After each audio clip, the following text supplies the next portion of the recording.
ABN Maharashtra में आपका खैर मकदम। मैं हूं मुनीर आरिफ खान।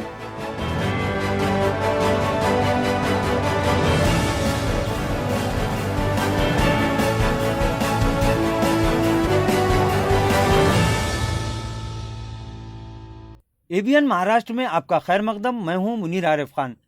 नाजरीन, महाराष्ट्र की शिंदे, फडणवीस और अजीत पवार सरकार सियासत के नशे में इतना चूर हो चुकी है कि अब वो जिस तरह अपनी अपनी पार्टियों से बगावत करके अपनी पार्टी के दस्तूर को ठुकरा कर इस पार्टी के दस्तूर को मानने के लिए तैयार नहीं है, ठीक उसी तरह शायद अब महाराष्ट्र की ये तिगड़म सरकार इस रियासत की सबसे बड़ी अदालत के कानूनी अहकामात को भी अब मानने के लिए तैयार नहीं दिखाई दे रही है। ये बात पूरा महाराष्ट्र जानता है कि गुज़िश्ता 15 सितंबर को औरंगाबाद में मुनाकिदा काबीना मीटिंग, जिस काबीना मीटिंग में मराठवाड़ा के तरक्याती मंसूबों को बराए नाम ध्यान में रखा गया और शायद महज एक तारीख को मिटाने के नापाक मंसूबे को अमली जामा पहनाने के लिए ये मीटिंग खास तौर पर औरंगाबाद शहर में रखी गई थी। इसमें आधी रात को महाराष्ट्र के करोड़ों आवाम को अंधेरे में रखकर गैर कानूनी तरीके से एक हिटलर शाही फरमान जारी करके यह गैर कानूनी ऐलान किया गया कि अब शहर के साथ साथ ज़िला, डिवीज़न, सब डिवीज़न और ताल्लुका के साथ साथ गांव का नाम भी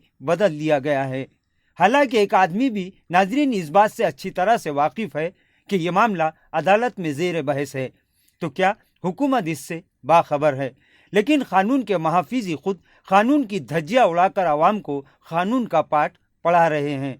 नाज़रीन, बॉम्बे हाईकोर्ट में इस मामले पर एक तरफ इसी हुकूमत ने, जिसके बारे में खुद इनके सियासी आका बार बार पूरे मीडिया में ये ऐलानत कर रहे हैं कि ये हुकूमत खुद कानून के मुताबिक नहीं बनी, यानी महाराष्ट्र की ट्रिपल इंजन सरकार गैर कानूनी है और यही मामला सुप्रीम कोर्ट में अब भी जारी है, तो फिर इसके अहकामात और इसके जीआर कानूनी कैसे हो सकते हैं? ये तो सुप्रीम कोर्ट और असेंबली स्पीकर के फैसले के बाद वाज़े हो जाएगा। बहरहाल इसके बावजूद सिर्फ हुकूमत ही नहीं बल्कि ज़िला और डिवीज़न के तमाम ही छोटे बड़े सरकारी और कानूनी दफातर अदालत के अहकामात को मानने के लिए तैयार नहीं है। अभी दफातर के नामों की तब्दीली से आवाम में शदीद बेचैनी पाई जा रही थी कि अब एक नया हुक्मनामा जारी हो चुका है। नाज़रीन, महकमा तालीम की जानिब से निसाबी किताबों से पुराने तारीखी और खूबसूरत नाम को मिटाकर नया नाम दर्ज करने का हुक्म जारी हो चुका है, जिसके बाद तो पूरे डिवीज़न के आवाम मुल्क की इतनी बड़ी रियासत की हुकूमत के आंखों के सामने जिस तरह से हर रोज़ कानून का मजाक उड़ाया जा रहा है, उससे पूरा मुल्क ही नहीं बल्कि दुनिया के जिन कोने तक, जिन मुल्कों में इस तारीखी शहर की तारीख रोज़ाना पढ़ी और बोली जा रही है, वो भी शायद अफसुर्दा निगाहों से इस मुल्क के कानून की इस हालत पर अफसोस ही कर रहे होंगे।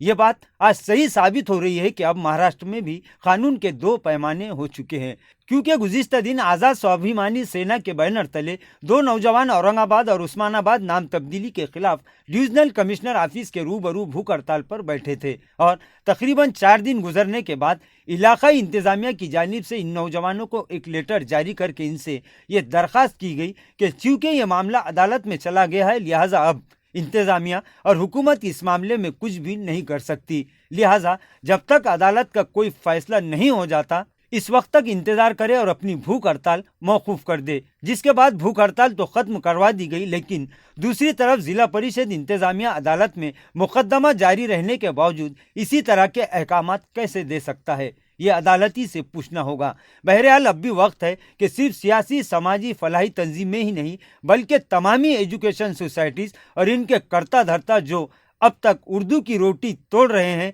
इन्हें भी अब अपना हकीकी फरीज़ा अदा करना होगा, क्योंकि सबसे पहले इस काम के लिए ये इन्हीं की जिम्मेदारी है। इसी तरह हर शहरी और ज़िला के हर फर्द को अब बॉम्बे हाईकोर्ट में गैर कानूनी तरीके से बदले गए दफातर के नामों, इसी तरह तालीमी शोबे की मनमानी और डिविजनल कमिश्नर दफ्तर की जानिब से गुज़िश्ता दिन भूख हड़ताल पर बैठे नौजवानों को जारी किया गया लेटर, ये तमाम दस्तावेज़ात के साथ दाखिल करके इस बारे में फ़ैसले की दरख्वास्त करनी चाहिए। नाजरीन,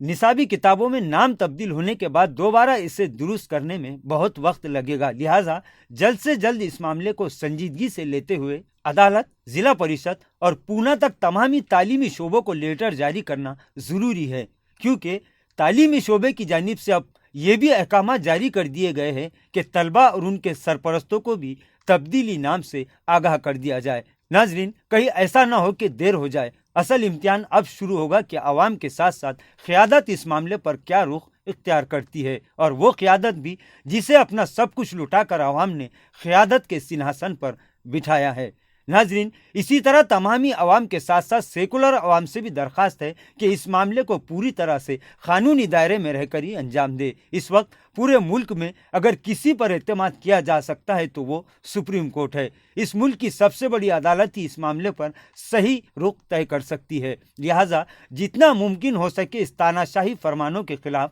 عدالت کا رخ کرے، امن و امان کی برقراری کے ساتھ ساتھ جمہوری طریقے سے جمہوریت اور تاریخ کو محفوظ کرنے کے لیے نئی تاریخ رقم کرنا ضروری ہے۔ کہیں ایسا نہ ہو کہ لمحوں نے خطا کی اور صدیوں نے سزا پائی۔ ناظرین، آج کے لیے بس اتنا ہی۔ کل پھر ملاقات ہوگی کچھ نئی خبروں کے ساتھ۔ تب تک کے لیے میں منیر عارف خان آپ سے اجازت چاہتا ہوں۔ اللہ حافظ۔